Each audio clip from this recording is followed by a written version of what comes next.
The July Makers Box is a reminder that you were made to create. It's romantic, moody. It has delicate script layered with age. What you're going to find in this box is faded Botanica and floral ledger, both from recycled decoupage paper.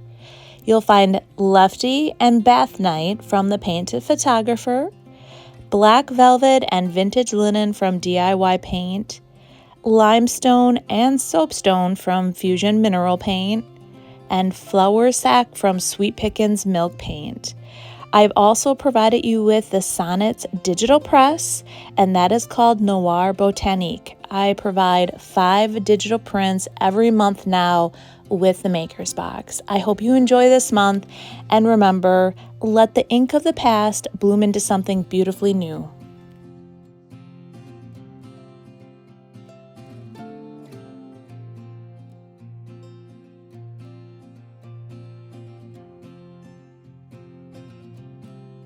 For our first project, we are using the digital press. This is something new that I'm offering. It is now part of the Makers Box, so you get 5 digital prints every month with the Makers Box. If you don't get the Makers Box and you're interested in the digital press, I do offer it as a separate subscription. This month, it's all things that I love, you guys. I love birds, botanicals, blooms. It's jam-packed in these 5 prints. If you are following me, you saw that I recently thrifted this really cute little cutting board. I'm going to use it in my upcoming tablescape, but what we're going to do first is we're using vintage linen, and I'm applying just 1 even coat. I really like to put this under decoupage paper, rice paper to really make those images pop.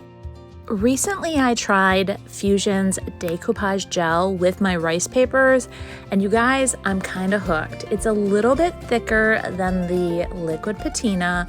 I find the liquid patina goes perfectly with Royce's decoupage paper because it's more of a very thin type tissue paper. This gel is a bit thicker, and because the rice paper is a bit thicker, it seems like it just grabs onto it a bit better. So I am misting my rice paper. I've laid down just a nice even coat of the Fusion gel. I'm placing it, and then I'm just going to take my decoupage gel and I'm going to do what I normally do with the liquid patina. I am just going to smooth it over the top to really get that on there.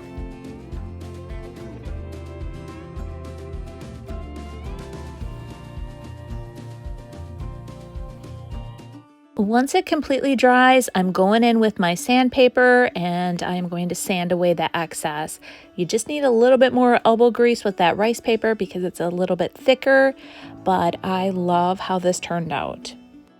I wanted to add just a little bit of dark wax around the very edge of this, so I went in with clear. I applied clear around the entire piece. This definitely gives you better control over your colored waxes when you're using clear first. I find that if you go in with just a colored wax right away, it seems like it absorbs, and sometimes you end up having it be too dark. So with the clear, just adding a little bit of the clear and then adding the dark, you get better control. I'm going around the entire piece and I'm doing that, and it's just going to add a little bit more depth and dimension to this board.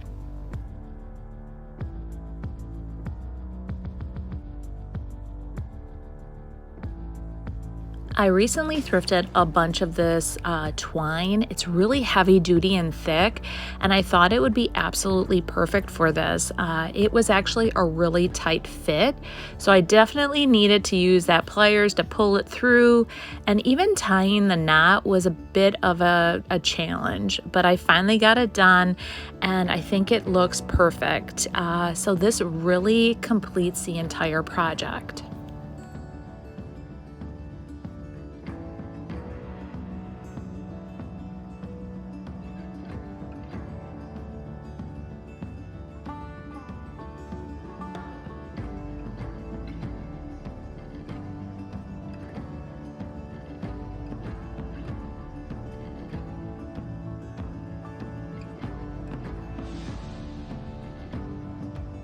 For project 2, I'm using Lefty from the Painted Photographer. Every month, Connie from the Painted Photographer designs 2 exclusive papers, and I always have her do one as a 3-up so you can do 3 projects. We're using the larger image. I grabbed a scrap piece of wood, the mold called Blossom from IOD. I had pre-poured a bunch of these and I thought this would be perfect to use these up. We're going to use vintage linen and we're going to apply 1 even coat to the front side of this scrap board. And if you have scrap boards lying around, guys, this is one of the easiest ways to add a bit to your booth or to your home just as a little shelf sitter. People love them. Here I'm using liquid patina and I'm applying a starter strip. I'm going to mist the rice paper from Connie, and then I'm going to take my paintbrush and I'm going to smooth it out. And I'm going to do that all the way down the board, and then I'm going to let this dry.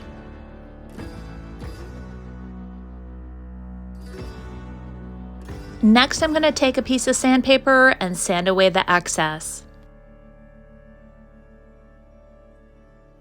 To finish off the wood block, I'm using black velvet and a paintbrush, and I am going to paint all the wood black velvet, and I'm going to do that around the entire perimeter and on the back side. I'm using limestone from Fusion Mineral Paint to paint these flowers. I want a really neutral base. I still want it to pop a little bit, and I think the limestone will pop that perfectly off the image. And so I'm applying just 1 even coat to all 3 of the molds. And I mentioned how I casted them prior. I used the 10-minute casting resin. So I am also using Type Bond Quick and Thick to apply the flowers. It's super easy, you guys. I always apply a little in the center of the mold and then I smooth it to the edges. And the reason I do that is when you lay down that mold, you don't want the Type Bond to ooze out. You don't want it to seep, and so that really helps with that.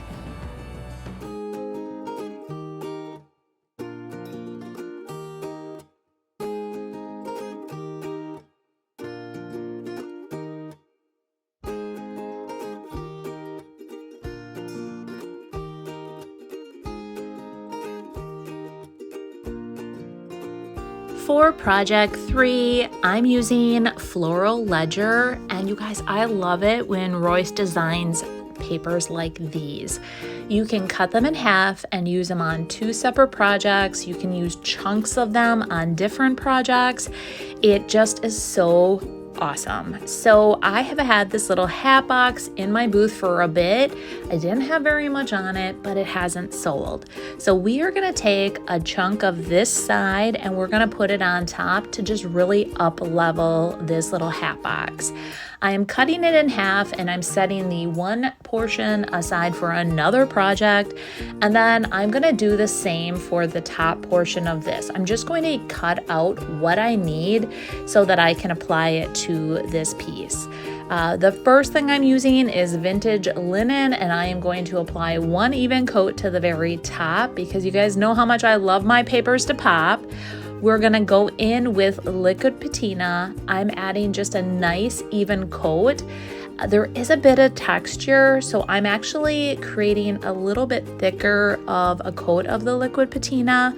I've misted my recycled decoupage paper, and then as you're gonna see, when I first laid it down, normally what I like to do is I like to lay my paper down, pull the top back, and then add the liquid patina.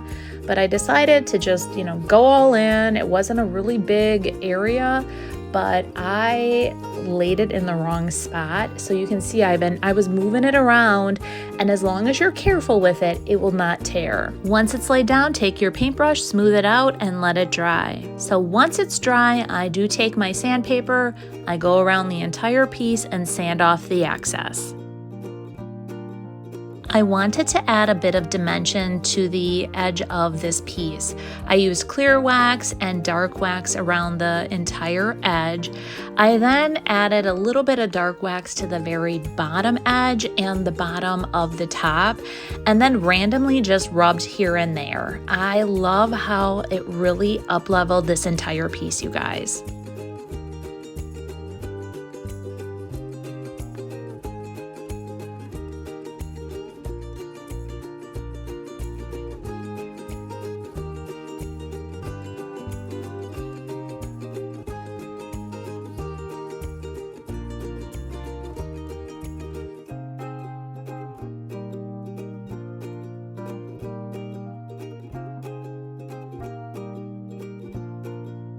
For project 4, we're using Bath Time from Connie at the Painted Photographer.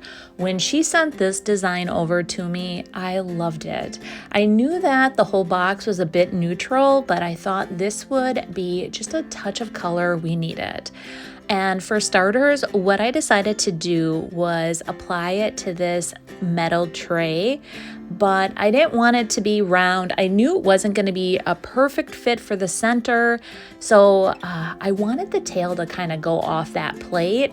I am taking a paintbrush and water, and I am just going to apply just a line of water where I want to tear it. Blending paper is so much easier when it's tore versus cut.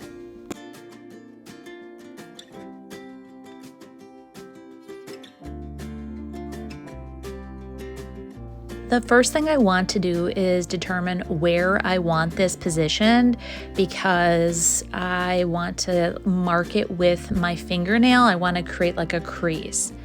After I get it all positioned, know exactly where I want it, I want to apply 2 even coats of the vintage linen to the entire piece. I do it to the front and to the back. Now that it's dry, I'm grabbing my Fusion Decoupage gel. I'm ready to apply the paper. So what I do is I mist the paper, and then I'm going to apply that decoupage gel to the very center. And the reason I'm doing this, I'm not applying all over, is that I want to also do some wet distressing once I'm done. Plus we're gonna blend. So I'm trying to apply the gel exactly where I need it in the center. I'm gonna lay my paper down, and then I'm going to apply more where I need it. And I'm gonna do that over the edges as well.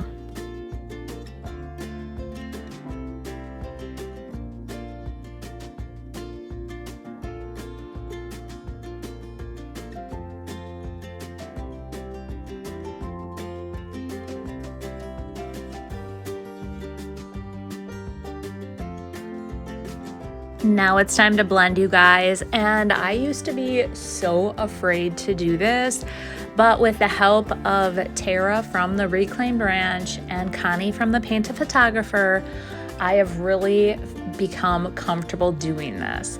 So for starters, I am taking a bit of the vintage linen, and then from a previous box, I used letterpress gray, and I have become a mixologist. And so what I'm trying to do is match my color to the color that is actually in that rice paper. And if you notice, I don't leave it completely mixed. So I leave a little bit of that letterpress gray kind of in there as well. And then I start stippling, and I just take a brush and I'm dabbing, or what they call stippling, the paint all over it. And if you notice, it's almost a perfect match. So I actually felt so good about this. I really did. And if this is something that you don't feel comfortable doing, Tara from the Reclaimed Branch is actually teaching this at the Vintage Soul Creative Retreat in October. And that's my retreat from October 2nd to the 4th, and there are still a few spots available. But as you can see, it is blending perfectly, you guys. So I am going in with a kind of like a fine tip brush and going around the image a bit more, adding a bit of gray here and there, and I love how this turns out.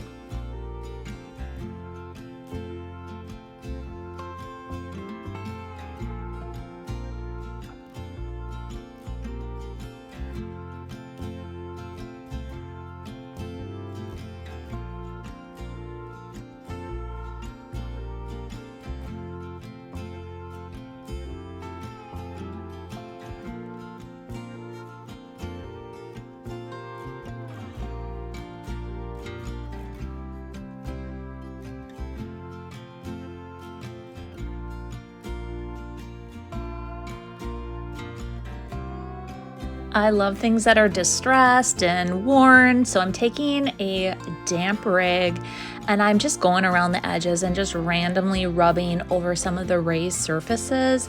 I don't want a ton of distress, but just randomly here and there, and that's exactly what I'm doing. I then even do a little bit on the most inner edges. I just rub really hard and just have a bit of that silver pop through here and there. And the final thing is I grab my big top from DIY and I seal the DIY paint. I seal the entire piece and I do that with one even coat.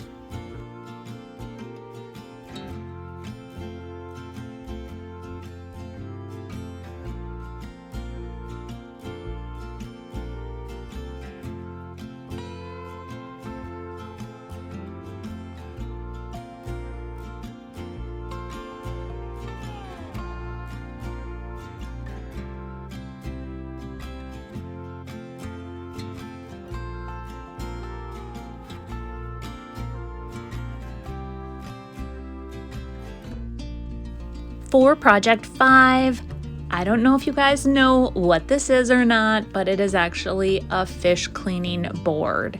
So this is a very old vintage one and I've had it in my stash forever. I found it at the Goodwill bins, and initially my husband had kind of put, like a claim on it, and he didn't take it. So we are going to upcycle it today, and I have a totally different vision for this.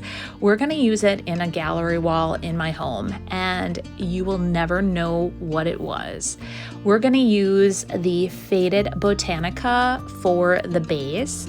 I removed that metal clip and we're going to use black velvet and paint that. I'm also going to distress it a bit to make it look a little bit more vintage, but I apply 2 even coats of the black velvet and then I seal it with Big Top. And by doing that, if you don't know already, DIY paint sticks to virtually anything, and once you seal it and let it cure, it's rock hard.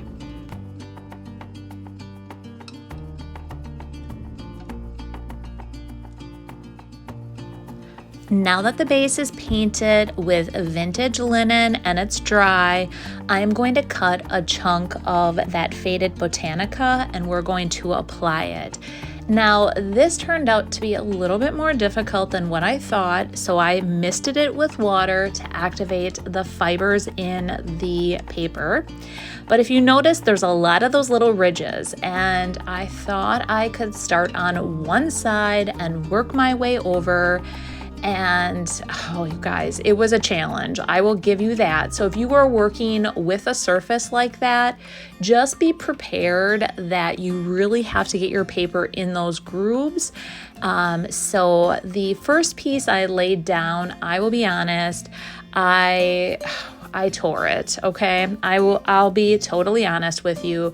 I didn't tear it when I kept laying it down like this, but I was rubbing too hard I was being a bit aggressive, getting it into those nooks and crannies like this, and I tore it. So I actually started over, and the second one I was much more successful with, and I was able to get it in to the nooks and crannies.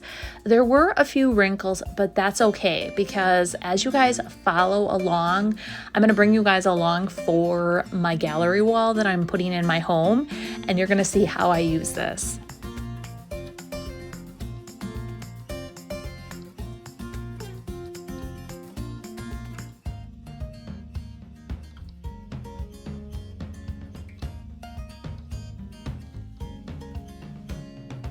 Now that it's dry, we're gonna go in and sand away the excess, and always do this in a downward motion. I always start on one side and I just work my way around, and it gives you a really nice, crisp, clean edge. Because the paper this month is really moody, I really am into this dark wax. But now we're going to use the black wax. And I don't use black wax a lot, but I thought because we're using black on that clip, it might be the perfect addition. And you guys, I love it.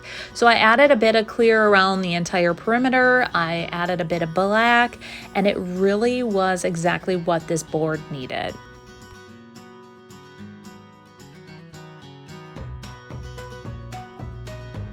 I also added a bit of black in the center, kind of to really bring out that, that texture of the center of the board, and then around the very edges as well. And you guys, I cannot wait to show you what I'm gonna do with this.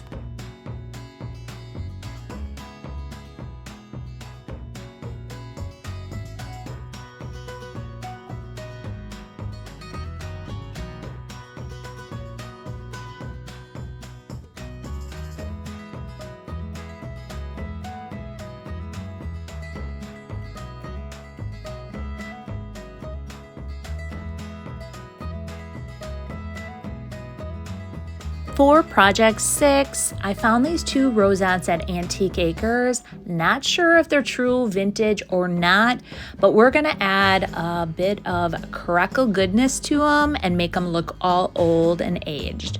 For starters, we're using Fusion mineral paint in the color Soapstone. We're gonna apply 1 even coat to both, and then I'm gonna show you how we're gonna make them extra crackly.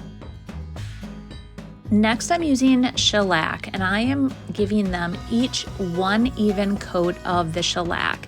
And you may be asking yourself why. I saw on a video that when you use shellac, it helps you get more crackle goodness. I am using the milk paint from Sweet Pickins in the color Flower Sack. And if you haven't used milk paint before, you guys, don't be afraid. It is 50% milk paint, 50% warm water, and then mix it up real good. And if you haven't heard, I am having Sasha at the Vintage Soul Creative Retreat. So the owner of Sweet Pickins Milk Paint will be there, and she is gonna teach you a few different tips and tricks and techniques to work with the milk paint. It's going to be an amazing project. So what I'm doing here is I'm applying 2 even coats, okay? So I am going in with 1 coat right away. I'm going to let that dry, and then we're going to come back and add a 2nd coat. Because I had so much milk paint mixed, I also decided to paint these. If you guys have been following me for a bit, you'll know that I grabbed these when I was in Madison, Wisconsin at my nephew's wrestling tournament. When I was there, I hit up the Goodwill bins. It was good. Now, I went in with the shellac, and I thought I would just add the milk paint to it directly versus going in with that soapstone. So we'll see how this turns out. I've added the 2nd coat of milk paint to these rosettes.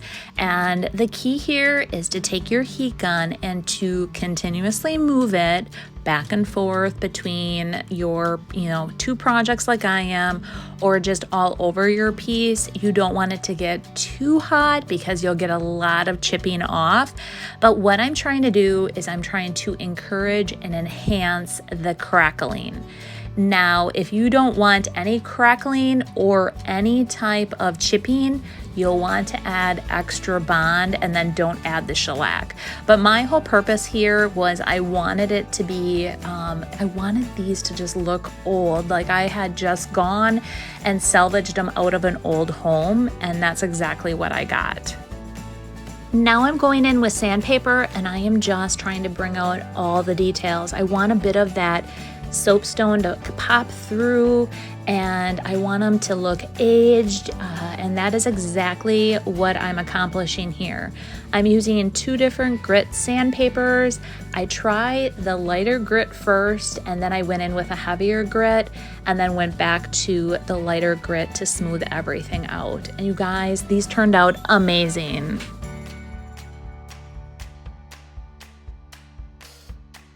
Now onto these, and I've already added the 2nd coat. I've already used my heat gun to dry them.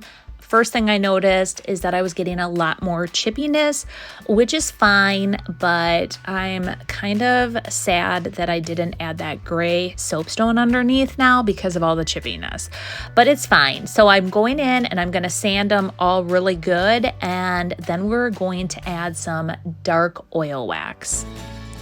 If you haven't used the oil waxes yet from Sweet Pickins, you guys are missing out. They come in clear, dark, black, and white. And I don't know why, but I always seem to like gravitate towards the dark oil wax or the dark waxes versus black or white. I think I just like that moody look to things. But what this does is you're gonna want to apply it and leave it sit for roughly 10 minutes. So it seals the milk paint, number one, and that dark oil wax gets into all the little grooves and it really brings out all that texture. I'm going to go in with the oil wax for the candlesticks, and again, after 10 minutes, we're gonna wipe it away. It's been roughly 10 minutes. I'm taking paper towel. I'm holding paper towel in one hand because I don't want the oil wax all over me. And then I am going to wipe away the excess. And as you guys can see, it is bringing out all that beautiful crackle goodness. I'm doing the exact same thing with the candlesticks. And you guys, I'm loving both of these projects. I hope you've enjoyed today's video and are completely inspired to try a new technique or try a new product, guys, that you haven't tried before. Now, all the products that I've used in today's video, I will have listed in the description below. The maker's box, the digital press, all those details down below. So if you haven't yet and you are loving my channel, go ahead, hit that subscribe button, turn on your bell notification so every Monday when I do release a video, you'll be notified. And let me know in the comments what your favorite project was. I definitely want to hear. All right, well, we'll see you guys in the next one.